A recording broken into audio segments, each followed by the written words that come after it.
उम्मीद है आप सब बहुत बढ़िया होंगे, शानदार होंगे, उम्दा होंगे, ज़बरदस्त। और आज की क्लास में आप सबका बहुत बहुत स्वागत है। शुरू करें? चलो शुरू करते हैं। कोई दिक्कत, कोई समस्या, कोई क्वेश्चन है लास्ट क्लास का तो पूछ सकते हैं, अदरवाइज शांति बना के रखें और हम लोग आज की क्लास का शुभारंभ करते हैं।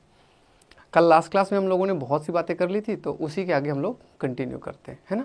चलो, तो बढ़िया से प्यार से लिखते चलिएगा। नोट्स वगैरह आपको शायद मिल जाते होंगे, अब कुछ कृपा हुई है तो नोट्स हमारे शायद जल्दी भी आपको मिल जाते होंगे। लास्ट क्लास में हम लोगों ने क्या बात किया था? बौद्ध धर्म। जहाँ पे छोड़ा था उसके आगे कंटिन्यू करते हैं, क्योंकि चीज़ें जो है थोड़ा सा अपने पास बर्डन ज़्यादा है, तो इस हिसाब से आगे चलते हैं। आज तो अलग लुक बना लिया, बदलते रहना चाहिए समय के साथ, है ना। चलो भैया, आप सब लोगों का बहुत बहुत स्वागत है। मोस्ट बड़ा कम स्वागत है। लास्ट क्लास में बात क्या की थी? बौद्ध धर्म के बारे में। टॉपिक पर हम आके रुक गए थे, नाम था बौद्ध धर्म में दुख, दुख का कारण, दुख का निरोध, समुत्पाद, इस टाइप में कुछ चीज़ें थी जहाँ पर हम आके रुके थे। उसी से आगे हम लोग क्लास को कंटिन्यू करते हैं। 4 आर्य सत्य यहाँ पर जो हमें बौद्ध धर्म में मिलेंगे वो कौन से हैं, और उम्मीद आप सब लोग नोट्स बना रहे होंगे। मुझे पूरा भरोसा है कि आप लोग अपने नोट्स बना रहे होंगे, तो प्लीज़ नोट्स ज़रूर बनाते रहें। आप भविष्य के टीचर हैं, और भविष्य के टीचर का सिर्फ और सिर्फ एक ही चीज़ होता है, उसके नोट्स उसका हथियार होते हैं। तो आप अपने हथियार में जितनी ज़्यादा धार लगाएंगे उतना मजबूत आप योद्धा बनेंगे। योद्धा यानी कि उतनी अच्छे आप टीचर बनेंगे। तो आज मैं आपके सामने जो थोड़ा बहुत पढ़ा लेता हूँ आप सब लोगों के प्यार में, उसका एक रीज़न है, मेरे पास मेरे नोट्स बहुत अच्छे हैं।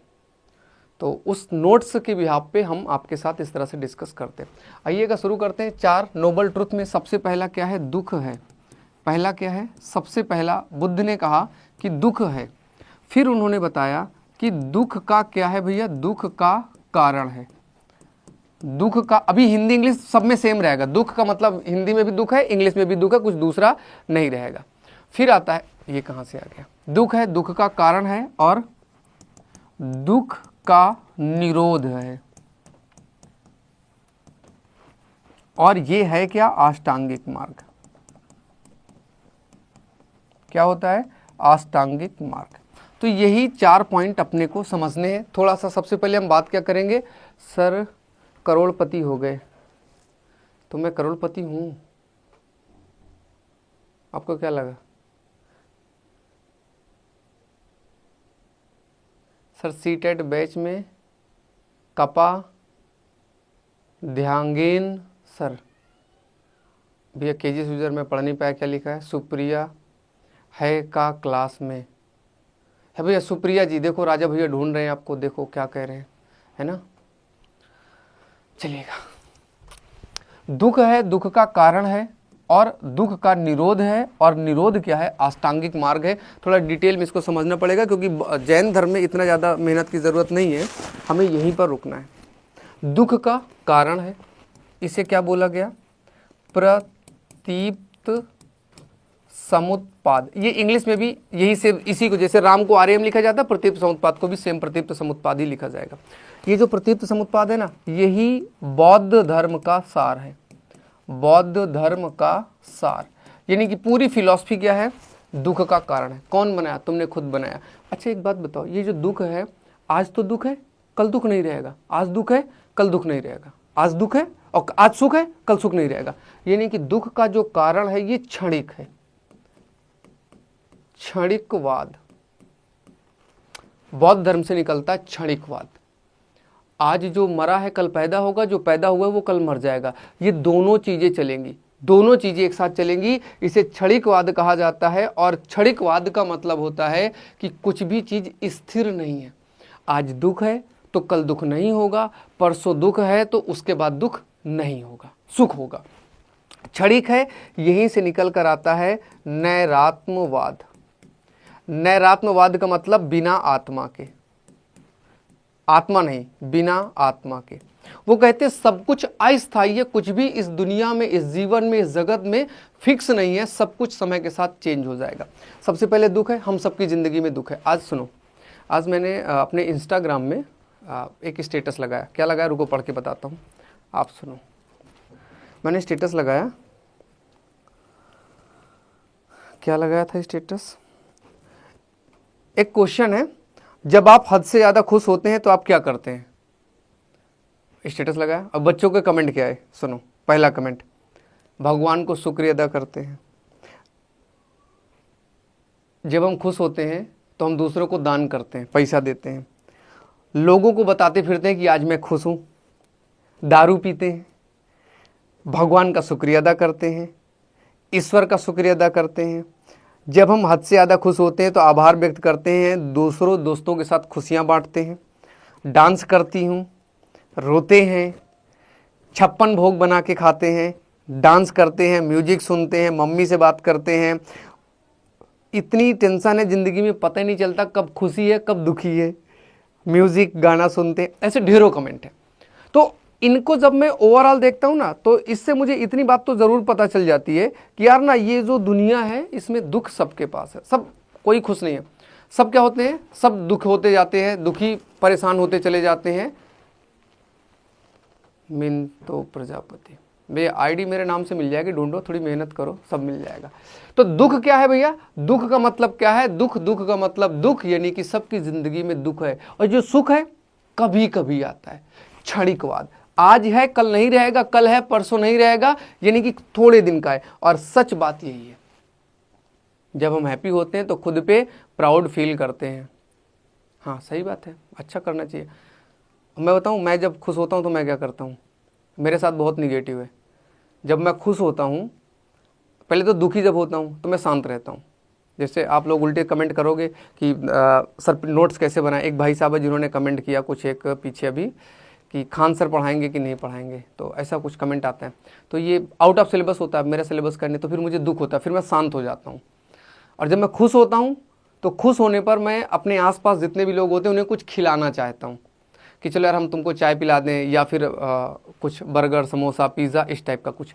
हमारी ज़िंदगी में बहुत दुख है, सही बात है सर। जब खुश होते हैं तो टेंशन हो जाती है डर से। सर सीटेट बैच में, हाँ ये देखो आगे ना भाई का कमेंट है ना। बेटा मैं इतिहास पढ़ा रहा हूँ, मेरे को बस इतिहास के बारे में जानकारी है। और ये क्लास जब आप लोगों के बाद जब कोई बच्चा बाद में देखता होगा तो कितनी गाली देता होगा कि मास्टर पढ़ा नहीं रहा, उल्टी सीधे काम कर रहा है। आप उसका भी सोचो, जो बच्चा बाद में इस क्लास को पढ़ेगा वो कितनी बद्दुआएं देगा मुझे कि पढ़ाने से ज़्यादा तो नौटंकी की क्लास में। तो ऐसे क्वेश्चन मत पूछा करो। और सच बताऊं तो पहले दिन से लेकर अब तक इस क्वेश्चन का कम से कम 10 बार तो जवाब दे चुका हूं। तो मेरे को नहीं पता यार, मेरे से बस इतिहास की बात करो। इतिहास में भी सिर्फ बौद्ध धर्म की बात करूंगा, और कुछ नहीं आता मेरे को। ये खुशी क्षणिक है। सर मैं 2020 से दुखी हूँ। नहीं, हम हमेशा दुखी रहते हैं, सुखी नहीं रहते हैं।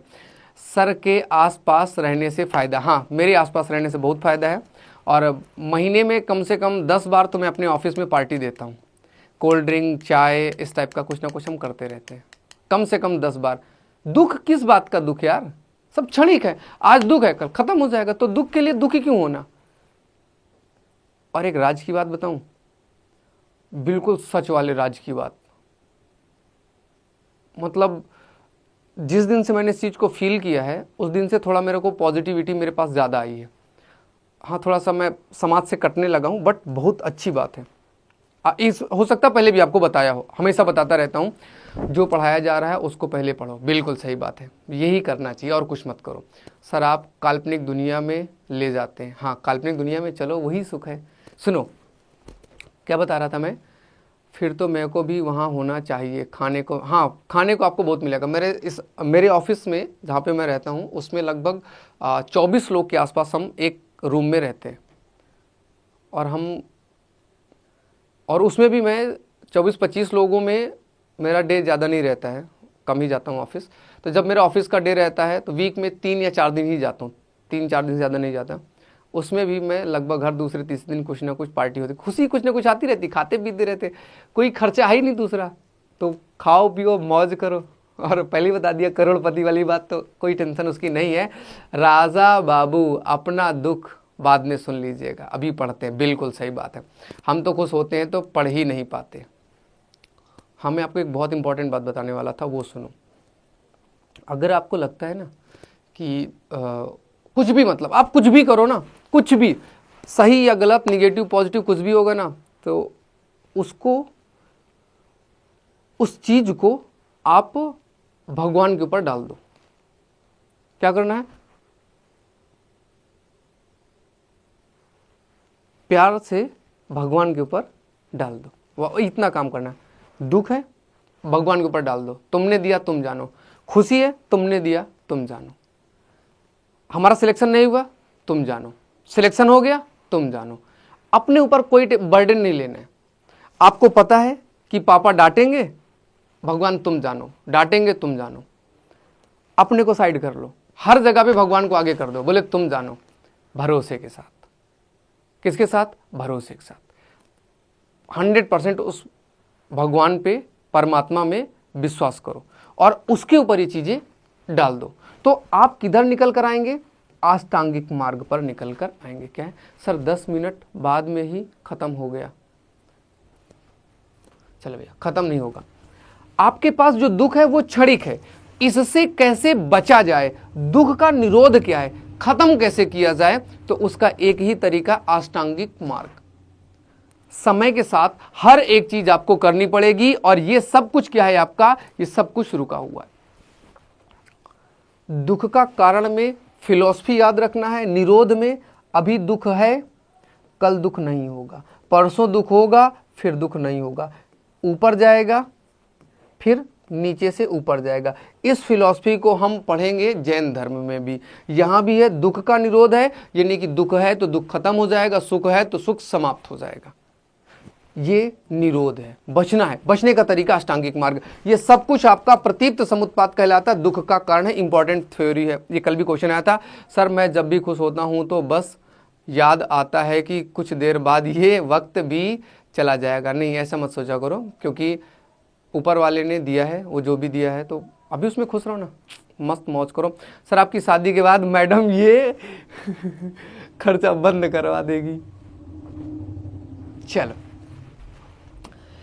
बुद्ध के 4 सत्य क्या है? दुख है, जीवन दुखों से भरा है, समुदाय या समुत्पाद जो मैंने पीछे आपको पढ़ाया, तृष्णा है, दुख का निरोध है, दुख का अंत संभव है। निरोध का मतलब क्या होता है? रोकना।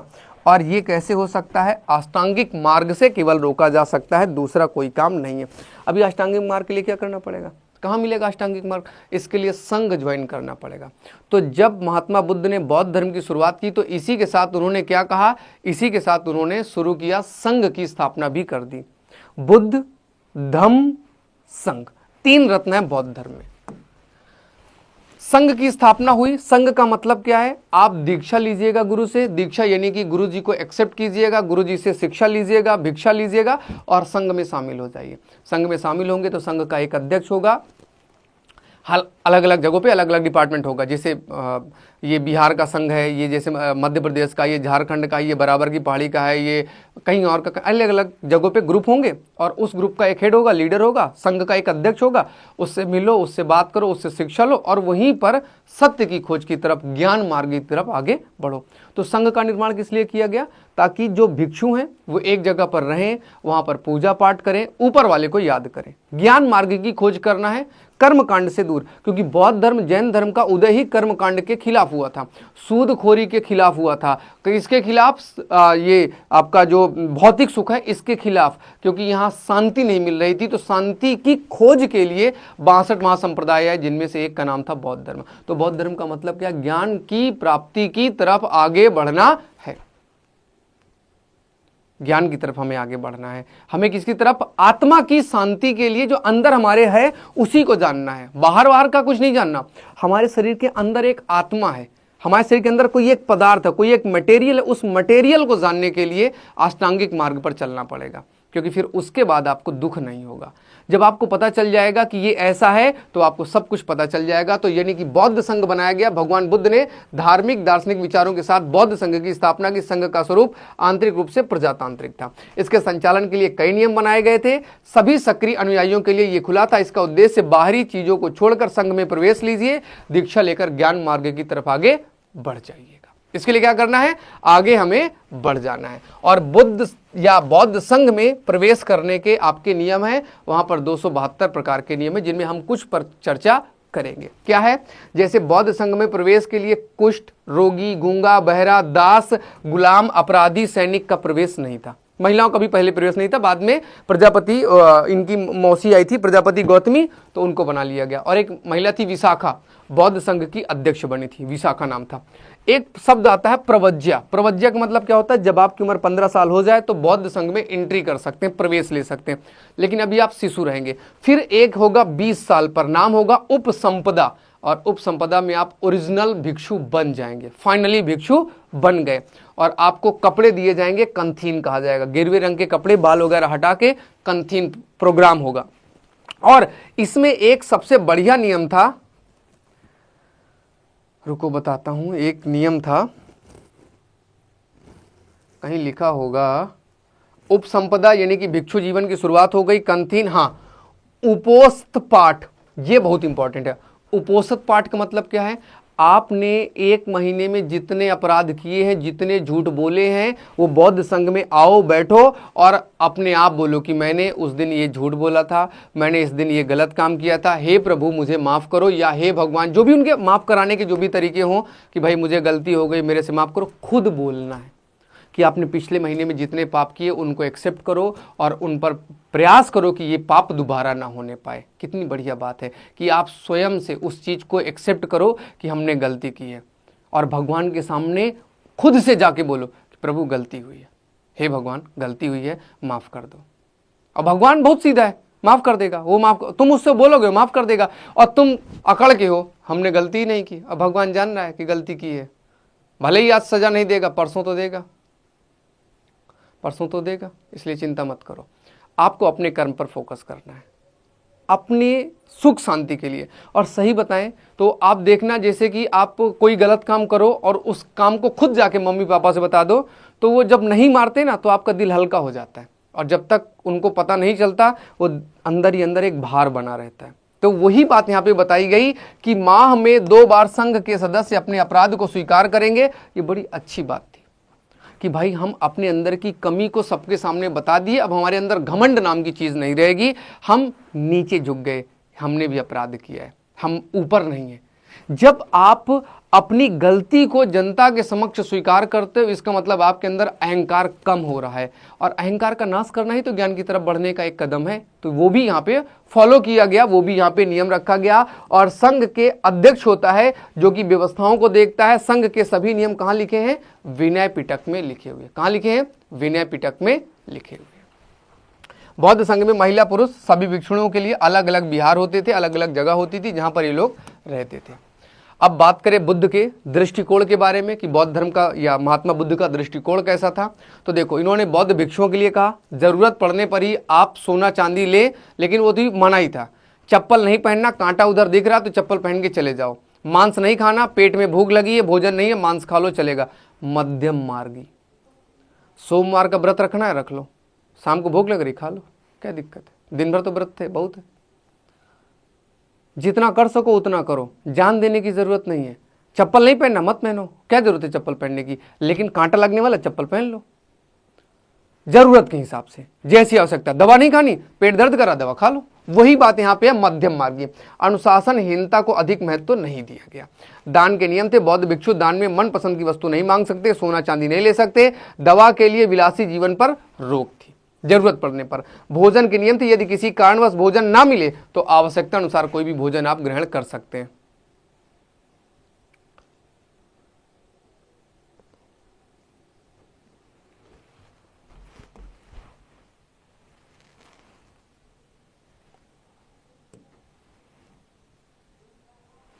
बात कर लेते हैं बौद्ध धर्म की कुछ संगीतियाँ हुई।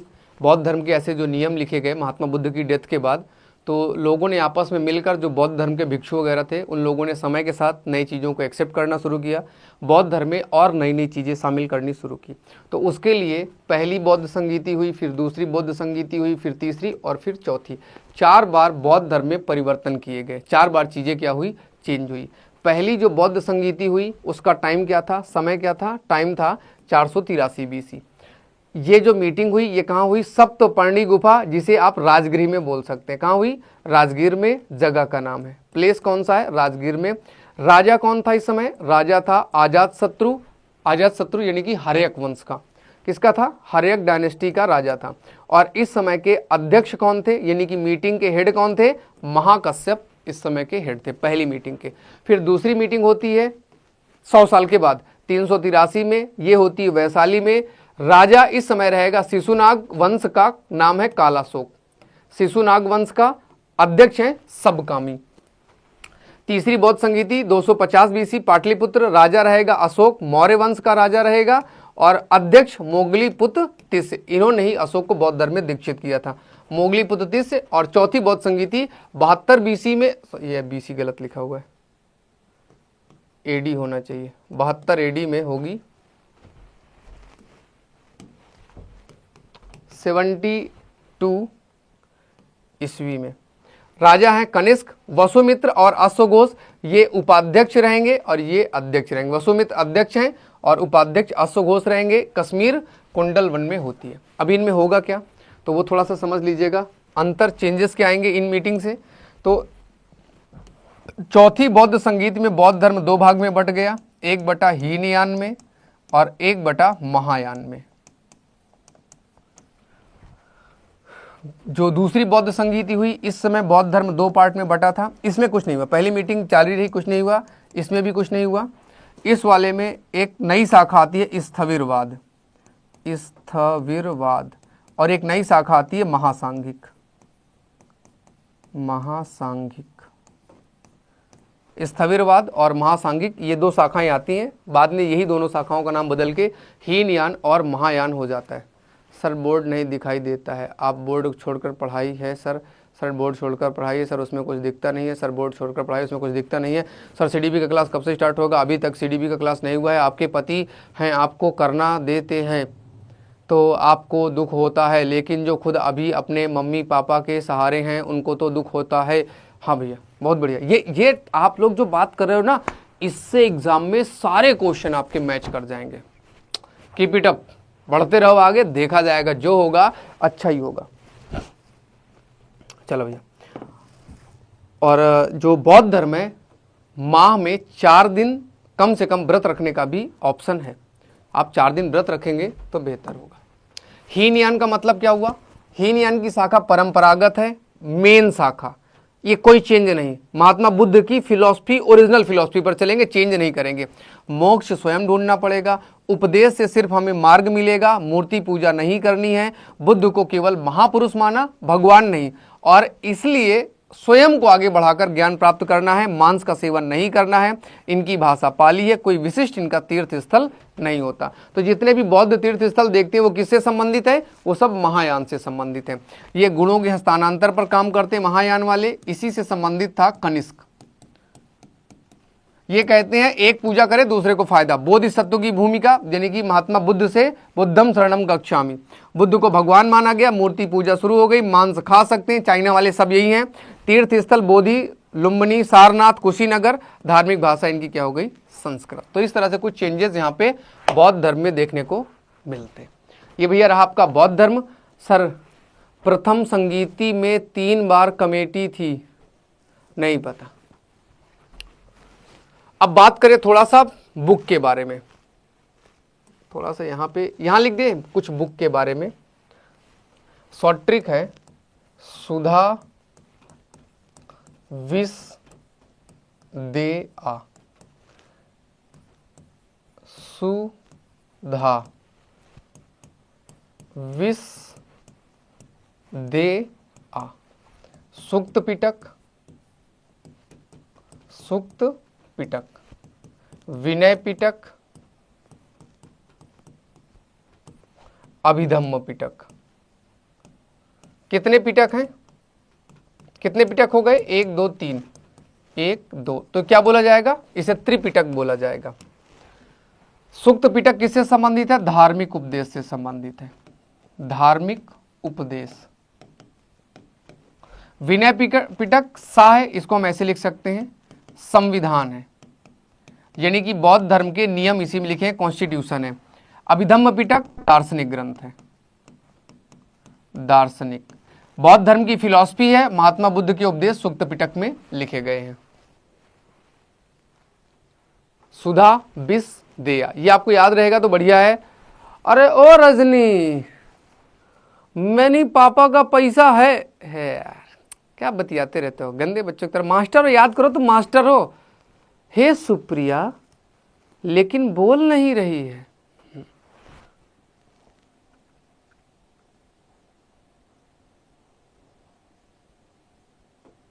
महासांगिक और रूढ़िवाद क्या था, ये लोग बिल्कुल फिक्स थे। जो हीनयान वाले थे उनको महासांगिक बोला जाता है। मेरा फर्स्ट क्लास है, प्रणाम। ज्योति जी, आपसे रिक्वेस्ट है, जैसे आपने हाथ जोड़ा है आपसे भी रिक्वेस्ट, आप एक मास्टर हो, क्लास 1 से देखिएगा तो आपको समझ में आएगा, अदरवाइज छोड़ दीजिएगा। क्लास 1 से देखिएगा, अभी यहाँ पे देखने की कोई ज़रूरत नहीं है। इस क्लास को मत देखिएगा प्लीज़, पहली क्लास में जाइएगा, वहाँ से देखिएगा। भैया, महात्मा बुद्ध के द्वारा एक व्यक्ति जिसको दीक्षित किया गया तो उसका नाम था सुभद्र, जिसे महात्मा बुद्ध ने स्वयं इस धर्म में दीक्षित किया था। राजा था, अंतिम व्यक्ति, उसका नाम है सुभद्र। सीमेंट करना बंद कीजिए। हाँ भैया, सीमेंट मत करो सर। इस त्रिपक भी बोलते हैं। हाँ भैया, त्रिपिटक, वही तो लिखा ना, त्रिपिटक। पिटक मतलब 3 पिटक, त्रिपिटक। बुद्ध की भाषा पाली। ठीक है भैया, और देख लेता हूँ कुछ अगर मेरे से रह गया तो मैं आपको बता देता हूँ। क्षणिकवाद बता दिया आपको चलो सब बता दिया।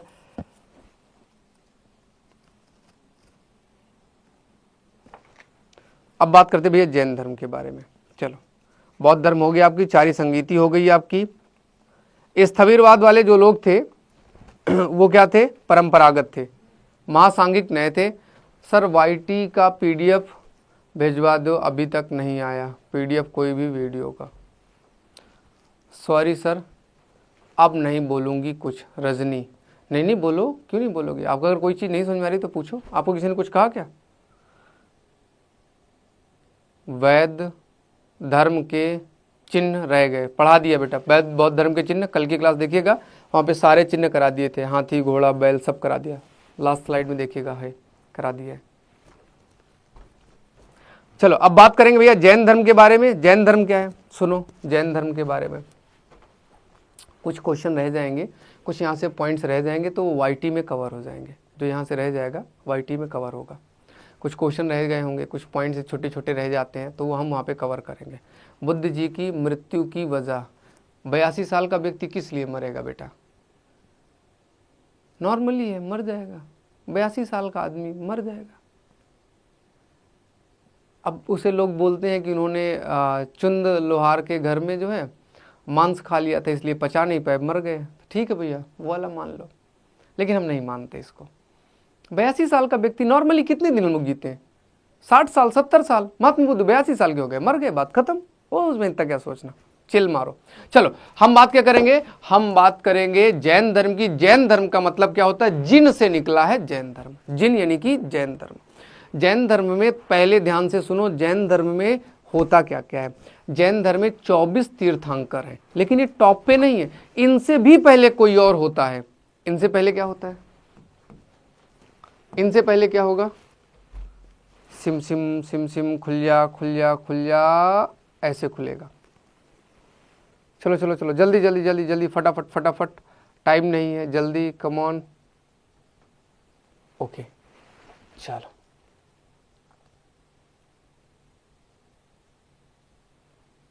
कितना टाइम लगाया भाई, 5 सेकंड खराब कर दिए। सबसे पहले कौन होता है? धर्म है इनका जैन, और उसमें आपको मिलेगा जिन, और जिन के बाद मिलेगा विजेता, विजेता के नीचे मिलेगा तीर्थंकर। सबसे ऊपर इनके अपने जैन या इनका कोई शब्द है जो आत्मा के सर्वोच्च ज्ञान की बात को करता है। उसके नीचे होते जिन, जिनके पास सबसे बड़ी पावर होती है, और उनके जो जिन यानी कि जो सब कुछ जीत ले, विजेता बन जाए, वो कौन कहलाएगा? तीर्थंकर। 24 तीर्थंकरों की चर्चा है, लेकिन तीर्थंकर से केवल काम नहीं चलेगा। हमें तीर्थंकर के अलावा, 24 तीर्थंकरों के अलावा हमें 63 सालाका पुरुष भी मिलते हैं। गलत लिख गया, सालाका, सालाका नहीं, सही तो लिखा है। 63 सालाका पुरुष यानी कि महान व्यक्ति। 63 सालाका पुरुष यानी कि महान व्यक्तियों के बारे में चर्चा मिलती है। तीर्थंकर का मतलब जो विजेता है, जो जिन के समकक्ष है। जिन सबसे ऊपर रहेगा, ईश्वर टाइप नहीं है ना, भगवान नहीं है, मानते जिन भगवान के आसपास होगा। लेकिन कुछ लोग ऐसा भी बोलते हैं कि ये जो शुरुआत में जैन धर्म की जो स्थापना हुई वो श्री कृष्ण के भाई बलराम से हुआ। कुछ लोग ऐसा मानते हैं कि बलराम ने इसकी शुरुआत की, जैन धर्म वहाँ से चल कर आया। अभी कैसे भी आया, आने दो, टेंशन मत लो, अभी आ गया ना। जैन, जिन, विजेता, तीर्थंकर, इनके बारे में ज़्यादा जानकारी नहीं है क्योंकि ये और पुराने माने जाते हैं। और तीर्थंकरों में जो सबसे बड़े हैं उनमें 22 + 2 काउंट किया जाता है, यानी कि 22 लोग ऐसे जिनके बारे में जानकारी नहीं है, सिर्फ उनको कथाएं हैं। लेकिन 2 व्यक्ति क्या हैं, ऐतिहासिक हैं, जिनके बारे में पूरी जानकारी है, रियल में जानकारी है, हाँ ये हुए थे। बाकी 2 के बारे में, बाकी 22 के बारे में जानकारी है, किताबों में है, माइथोलॉजी में हो सकता है, पौराणिक हो सकता है, या सच भी हो सकता है। अब देखो, किसी के धर्म की आस्था के बारे में गलत बोलना गलत बात है। तो हम ये मानते हैं कि 22 लोगों के बारे में जो हमें जानकारी मिलती है वो उतनी उच्च कोटि की जानकारी नहीं है जितनी कि 2 लोगों के बारे में जानकारी मिलती है।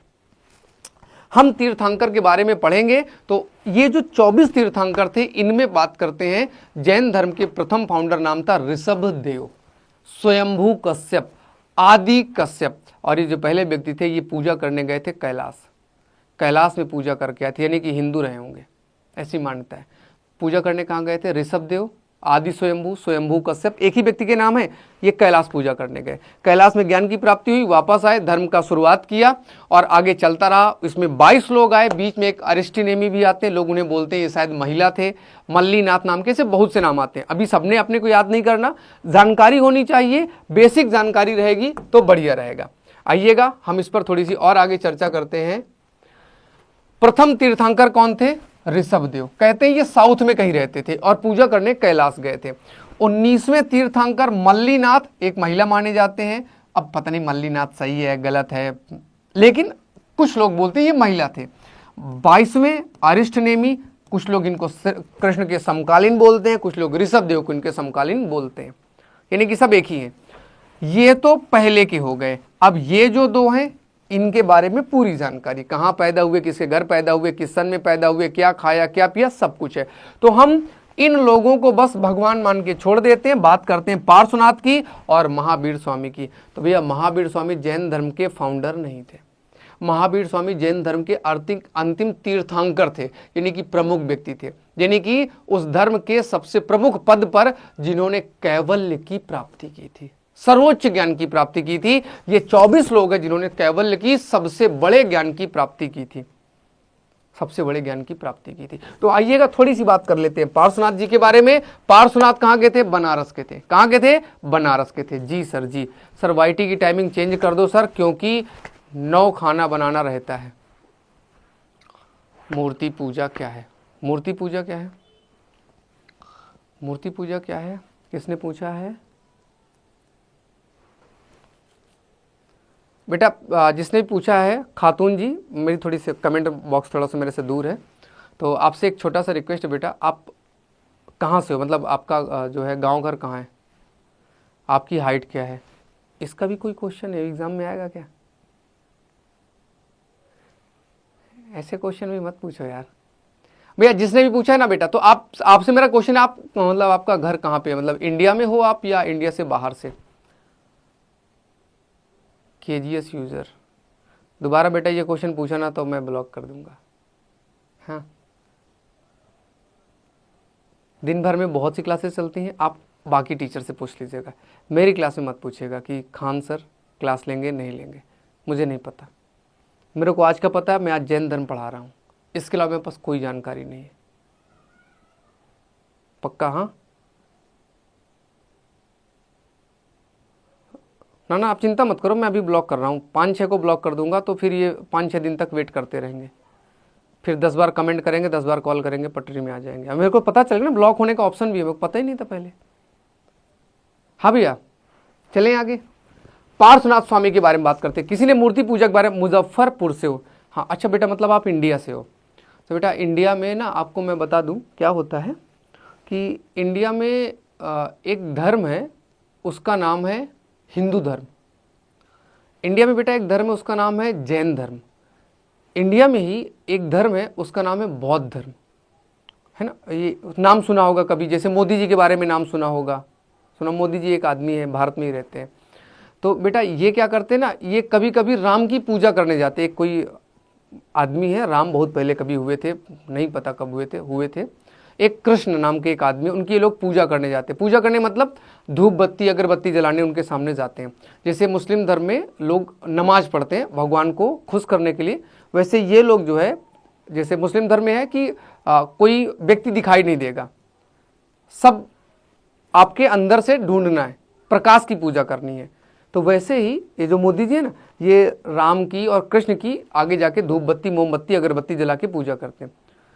जैसे ईसाई धर्म में वहाँ पे ईसा मसीह एक आदमी होता है, वो ऐसे हड्डी मतलब उसमें डिज़ाइन में से उनको लोगों ने कील से ठोक दिया था। तो वो जो जिस आदमी के लिए ना, वो जो कृष्ण है, राम है, ईसा मसीह है, तो ये जो फोटो बनाई जाती है ना, उस फोटो के आगे जब हम अगरबत्ती जलाते हैं तो उसे बेटा मूर्ति पूजा कहते हैं। उसे क्या कहते हैं? उसे मूर्ति पूजा कहते हैं। जब हम किसी व्यक्ति की आरती उतारे उसे मूर्ति पूजा कहते हैं। उम्मीद है कि आप समझ गए होंगे मूर्ति पूजा किसे कहते हैं। भैया और किसी का कोई डाउट है? निसंदेह आप पूछेंगे, कोई दिक्कत नहीं है, लेकिन हाँ मेरे टॉपिक की चीज पूछेंगे। मैं ये पढ़ाने के लिए हूं और मैं ये पढ़ाऊंगा और गारंटेड पढ़ाऊंगा, अच्छा पढ़ाऊंगा, इसके आगे का पढ़ाऊंगा नहीं। और पीछे का पूछ लीजिएगा, जो आपको पूछना है, जो हमने पीछे क्लास कर ली है ना। तो हम आपके डाउट सॉल्व करने के लिए हैं, वो आप पूछ सकते हैं। जो पढ़ा रहा हूं वही, एक्स्ट्रा कुछ नहीं। राजा हमें कर दीजिए ब्लॉक सर।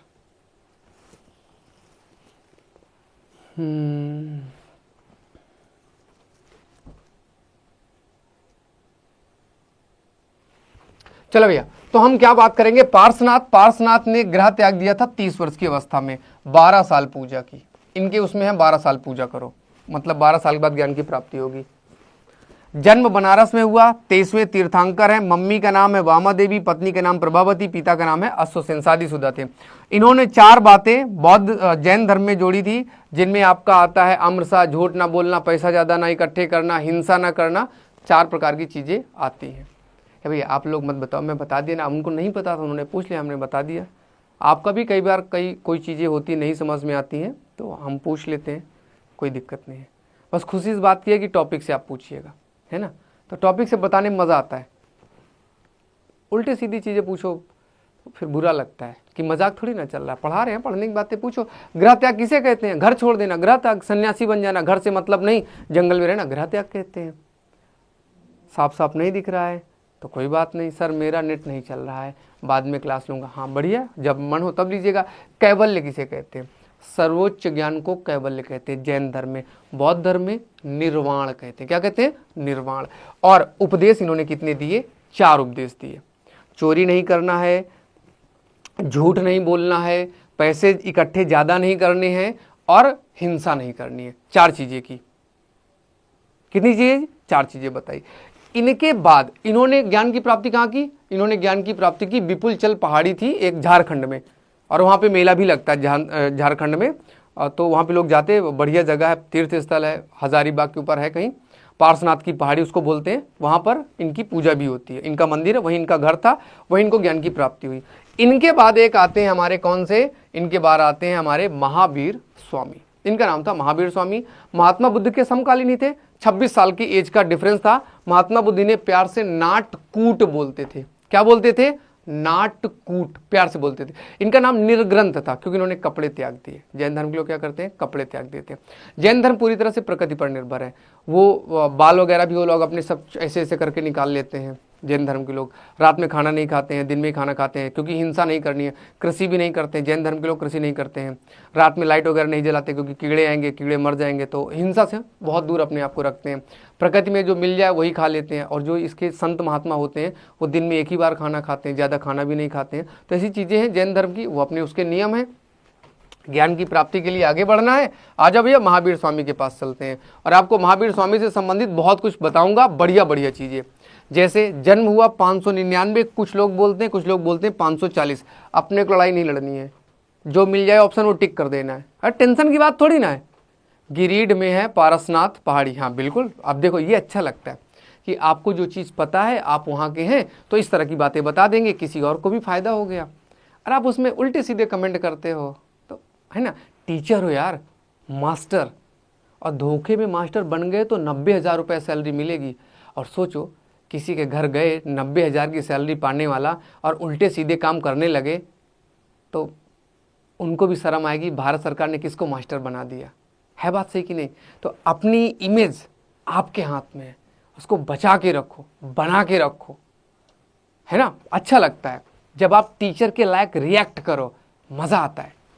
वास्तविक नाम क्या था? वर्धमान। रेलवे स्टेशन भी है एक इनका, वर्धमान का पापा का नाम सिद्धार्थ। तो आपके दिमाग में आ गया, सर जी ये वही वाले पापा है क्या? ना, ये महात्मा बुद्ध इनके पापा नहीं, इनके पापा दूसरे राजा थे, वो वाले राजा है। मम्मी का नाम था त्रिशला। घर 30 साल में इन्होंने भी त्याग दिया। ज्ञान की प्राप्ति कब हुई? 42। अंतर कितना है? 12 साल। यानी कि पार्श्वनाथ और इन्होंने दोनों ने 12-12 साल पूजा की। कुल मिला के हमें क्या करना पड़ेगा? 12 साल जैन धर्म में हमें पूजा करनी पड़ेगी। आप बिल्कुल चिंता मत करो, अभी शादी करो, बच्चे करो, बढ़िया एंजॉय करो, 30 साल के बाद घर त्याग करना, अगर ज्ञान की प्राप्ति की तरफ बढ़ना है। और 12 साल पूजा करना, देखा जाएगा, ज्ञान मिला तो ठीक, नहीं मिला तो कोई बात नहीं, वापस बैक टू होम। चलो आगे चलते हैं। साल वृक्ष के नीचे ज्ञान की प्राप्ति हुई, मृत्यु हुई 527। नदी कौन सी है? ऋजुपालिक नदी। उनमें निरंजना नदी थी, यहां साल का वृक्ष है, ऋजुपालिक नदी के नीचे इनको ज्ञान की प्राप्ति होती है। सर ठंडी में भी कपड़े यूज नहीं करते? नहीं करते। वो नागा साधु आपने देखा होगा, अभी ट्रेंडिंग पे चल रहा है उधर महाकुंभ में, कहीं कोई कपड़ा पहनता है?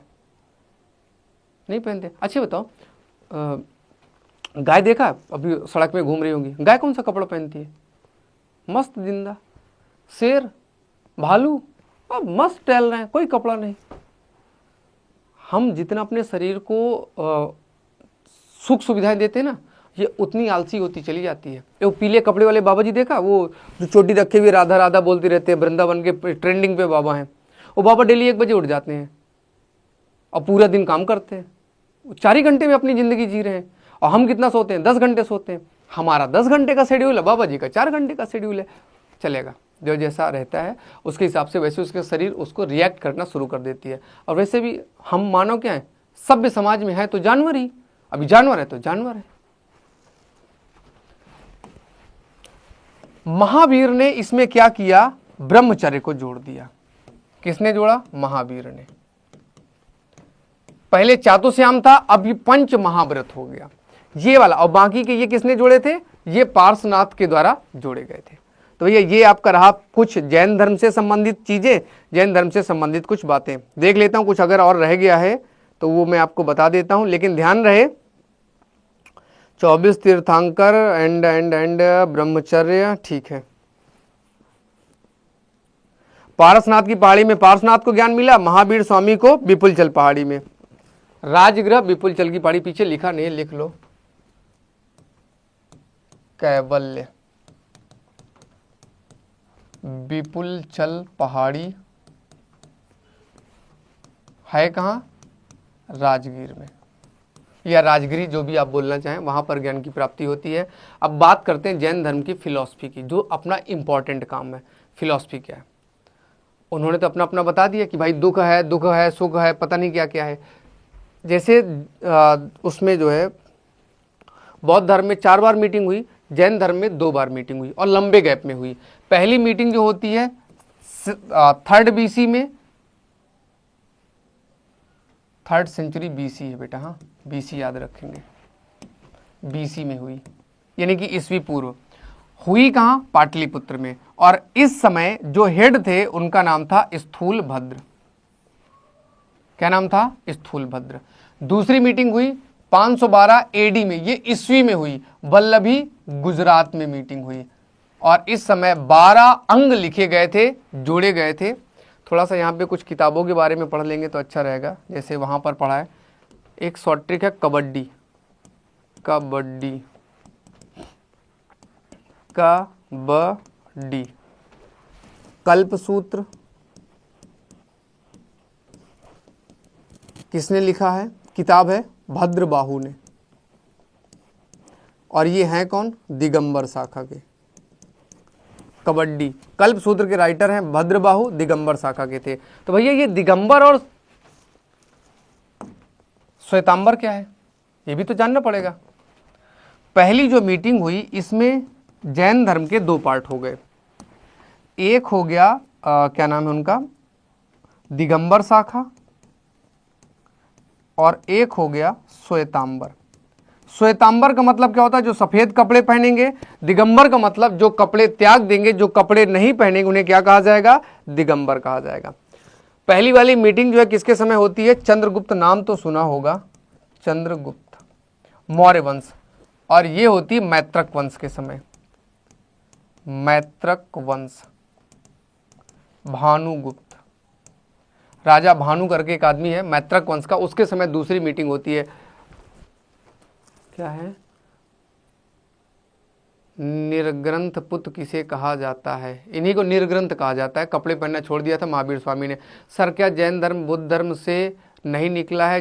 देखो समय की बात करें तो जैन धर्म पुराना है, बौद्ध धर्म बाद में आया। हाँ, जैन धर्म में तो महावीर स्वामी और ये क्या बोलते हैं महात्मा बुद्ध, ये समकालीन है।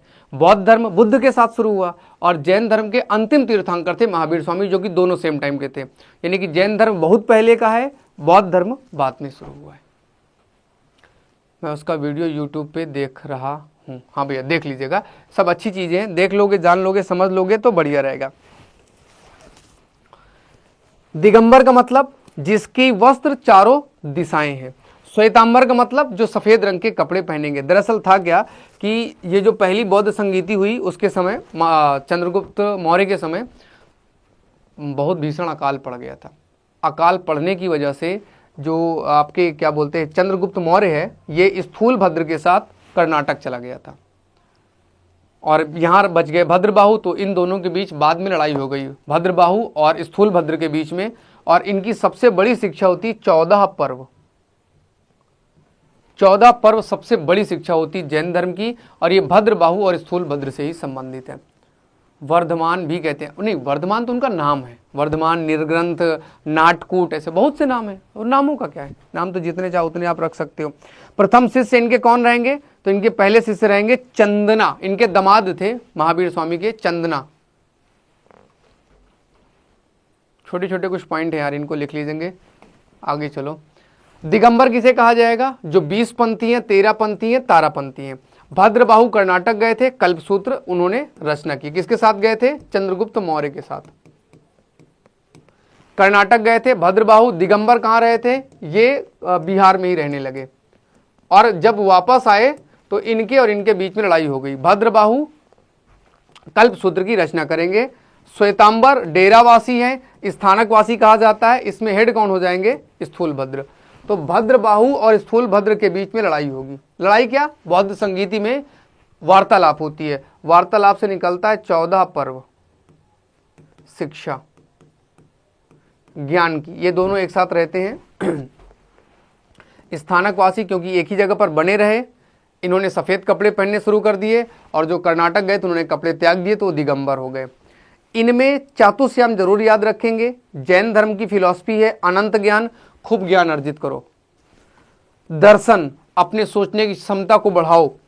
अनंत वीर्य, यानी कि ब्रह्मचर्य का पालन करो। अनंत सुख, जितना ज़्यादा आप ब्रह्मचारी रहोगे उतना ही ज़्यादा आपके पास सुख बढ़ता चला जाएगा। तो यानी कि अगर सुख चाहते हो तो किधर बढ़ना शुरू करो, सुख चाहते हो तो बढ़ना शुरू करो ब्रह्मचर्य की तरफ। ब्रह्मचर्य से आपको सुख मिलेगा।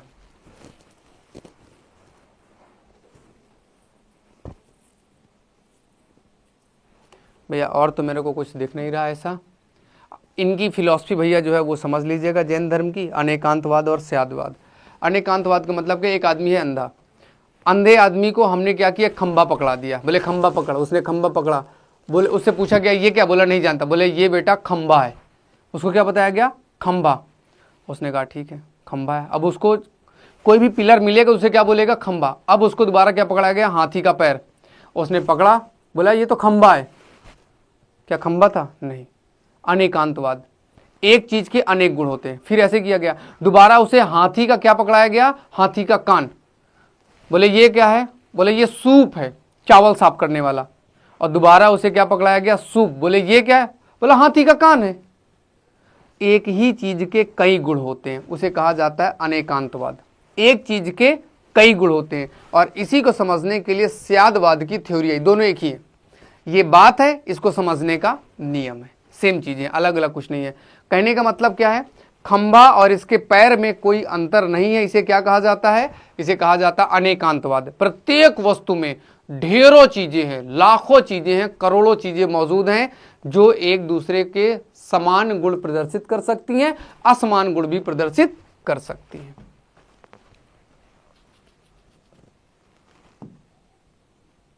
चलो भैया, अभी जैन धर्म में थोड़ा सा हम पढ़ लेंगे। सम्यक ज्ञान, सम्यक ज्ञान, सम्यक ज्ञान, ज्ञान प्राप्त करना है।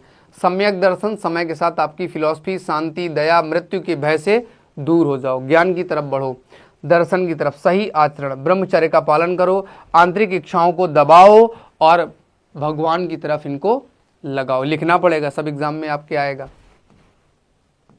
आपको क्या लगा, टाइम पास हो रहा है ना भैया? सब एग्जाम में आपके आता है। वैदिक सिद्धांत को महावीर ने अस्वीकार कर दिया। बौद्ध धर्म, जैन धर्म दोनों ने वेदों को मना किया, बोले वेद नहीं मानना, गलत है, फर्जी है। मैंने कह रहा हूं इन्होंने कहा था। हाँ, अभी बोल दो कि सर जी आपने वेद को फर्जी बोल दिया, नहीं, इन्होंने बोला। जैन धर्म में कर्म विश्वास पर रखा गया, कर्म को विश्वास करो। मनुष्य का शरीर मर जाता है लेकिन आत्मा नहीं मरती, आत्मा पर विश्वास है।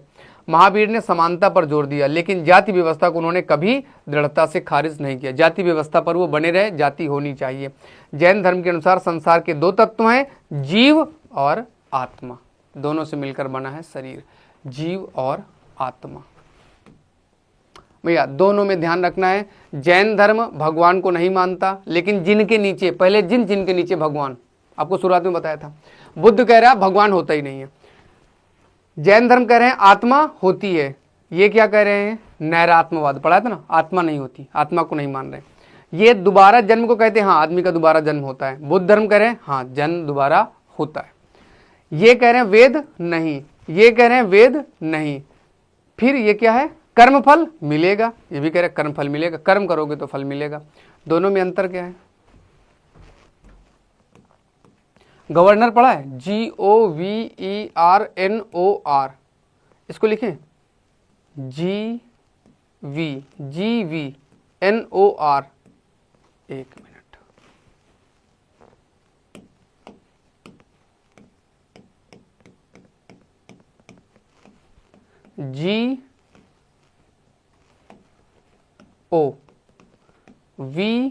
G हो गया, V हो गया, NOR।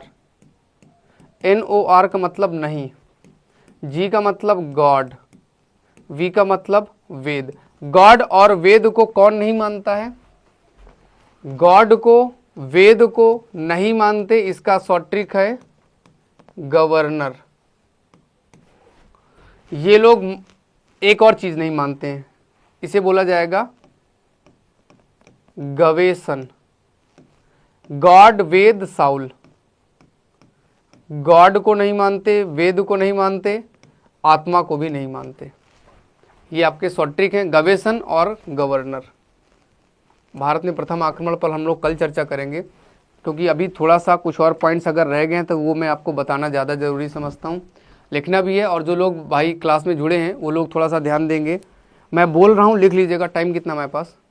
अभी 2-4 मिनट का टाइम है। मैं अपने नोट्स से कुछ देख लेता हूँ, अगर कुछ रह गया है तो वो आप लोग लिख लीजिएगा। हाँ, अगर इधर नहीं होगा तो एक बार आप लोग लिख लीजिएगा, ज़्यादा बेहतर रहेगा। जैसे जन्म स्थान कुंडग्राम में है, आपने लिख रखा है। पत्नी का नाम यशोधरा है, पुत्री प्रियदर्शना है। मृत्यु होती है पावापुरी बिहार में, और इनकी मृत्यु के बाद आर्य सुधर्मन ने जैन धर्म को आगे बढ़ाया था। क्वेश्चन आता है, महावीर स्वामी के जन्म के बाद आगे धर्म को किसने बढ़ाया? आगे धर्म को बढ़ाया आर्य सुधर्मन ने। आर्य सुधर्मन। जैन धर्म में कृषि मना है, युद्ध मना है, और हाँ उत्सर्पिण अवसर्पिण जैन धर्म का प्रमुख सिद्धांत रह गया। उत्सर्पिण और अवसर्पिण।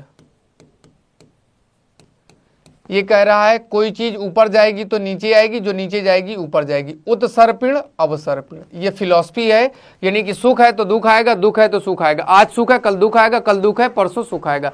दोनों एक दूसरे के साथ चलते रहेंगे। ये उत्सर्पिण अवसर्पिण है।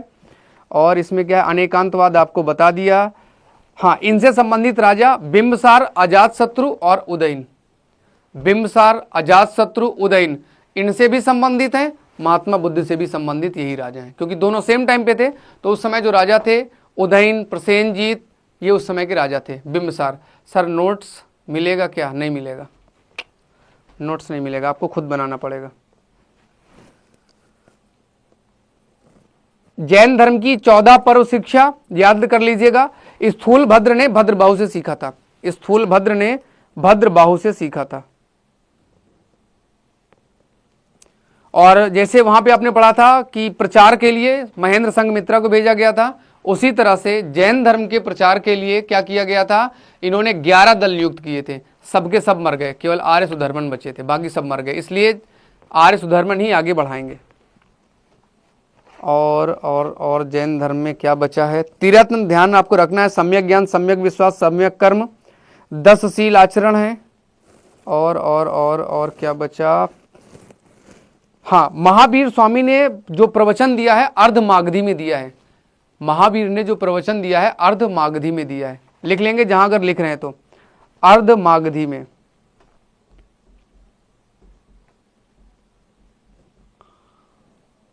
और क्या बचा, विनय पिटक के राइटर, पीछे हम लोगों ने बौद्ध धर्म पढ़ा था, विनय पिटक के लेखक का नाम है उपाली, विनय पिटक के लेखक का नाम है उपाली, और उससे साथ ही लिखा होगा अभिधम्म पिटक, अभिधम्म पिटक लिखा है मोगली पुत्र तिस्य ने, मोगली पुत्र तिस्य ने लिखा है।